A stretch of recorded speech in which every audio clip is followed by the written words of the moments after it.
Hello Gemini, Sun, Moon, Rising, and Venus signs. Kamusta kayo? Sana po ay nasa mabuti kayong kalagayan. Welcome back po sa Star Tarot.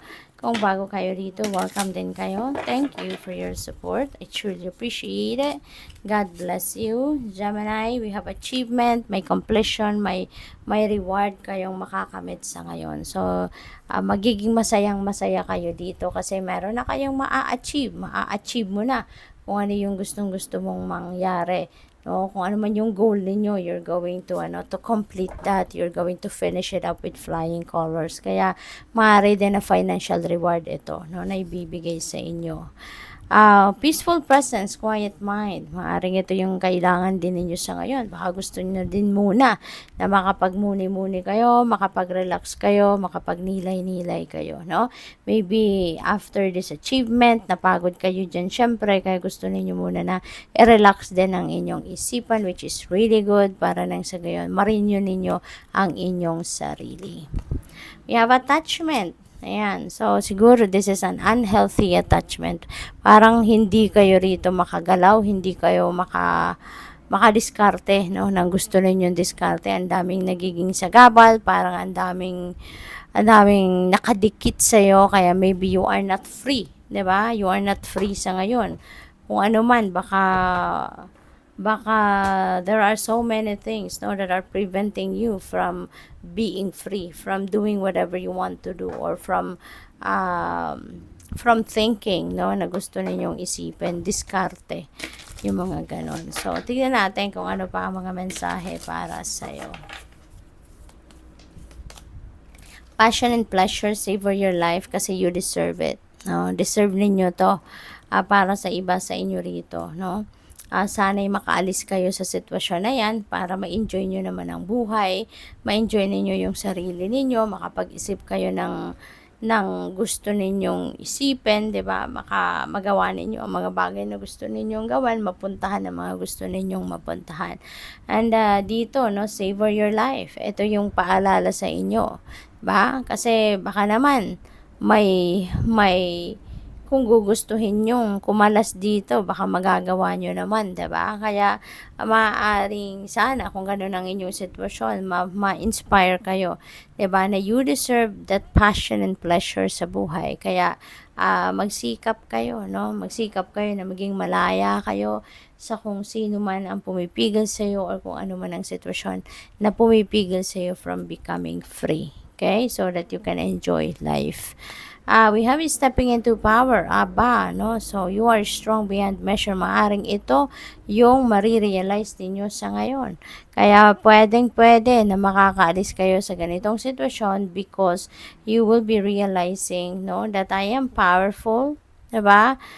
In my own way, kaya ko tong lagpasan, kaya ko tong takasan na, no, yung ganitong klaseng sitwasyon. Maaring yung willpower na ninyo ngayon yung papaandarin ninyo, maglalakas ng loob na kayo na iwanan ang sitwasyon na yan. So that is possible.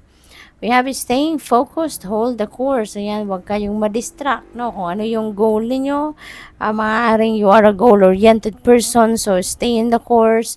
Focus kayo sa kung ano yung mga bagay na dapat ninyong bigyan ng panahon, bigyan ng oras, no? At wag ninyong hayaan na ma-distract kayo ng kung sino man.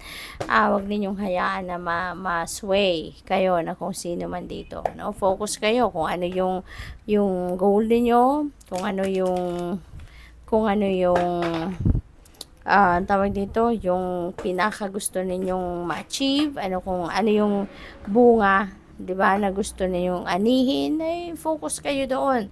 Itanim ninyo yung seeds na dapat ninyong itanim, cultivate it, nurture it. Wag kayong papadala sa mga distractions, no, ng ibang tao. Kasi otherwise, then hindi ninyo yan matutupad, 'di ba? Kung pagbibigyan ninyo yung mga temptations na yan. So, we have 3 of summer. May kasiyahan, no? Passion and pleasure. So, meron talagang celebration dito. Merong kasaya. May ang tawag dito. may kasiyahan, no? May ganon, may party, pwedeng may ganon. So, pwedeng kayo yung mag-host ng party sa ngayon or baka kayo yung maiimbitahan, no? Depende sa inyong sitwasyon. Pero pwede rin na kayo ang magse-celebrate dito kasi may achievement kayo, may accomplishment kayo. So, pwedeng ito rin ang isa sa maging dahilan ng baka pagpapaparty ka. Diba? Baka isang malaking accomplishment ninyo kaya deserve nyo naman na magpa-party kayo, na mag-imbita kayo, mag-celebrate kayo.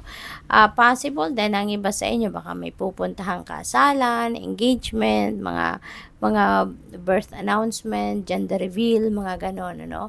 So pwedeng meron din kayong pupuntahan. Baka kayo ay maiimbitahan. So have fun. Okay? You deserve to have fun. Kaya take the advantage of that opportunity. Oh, wow. Gemini, ang swerte ninyo. We have the wheel. No? There are, good things coming your way. May swerte kayong paparating. This is good fortune and good luck on your side. So, maraming swerte ang babalot sa inyo sa ngayon. Malaking swerte ang babalot sa inyo. Kaya magiging maganda ang kaganapan sa buhay ninyo. There are positive changes happening sa buhay ninyo. Kung dati nasa bottom kayo ng buhay, ngayon aangat kayo, magiging maswerte kayo, magiging matagumpay kayo. So, yun, positive changes are coming your life. You are definitely going to move forward na in your life. Kung dati, 'di ba, naka-attach kayo diyan sa bagay na 'yan, sa sitwasyon na 'yan, for sure makakaalis na kayo diyan. Kasi kung ano man ang mga negativity na pwedeng bumabalot sa inyo sa ngayon, that's going to fade away. That's going to be changed, no? Kasi maraming pagbabago ang pwedeng mangyari sa inyo rito na para sa ikakaganda ng buhay ninyo.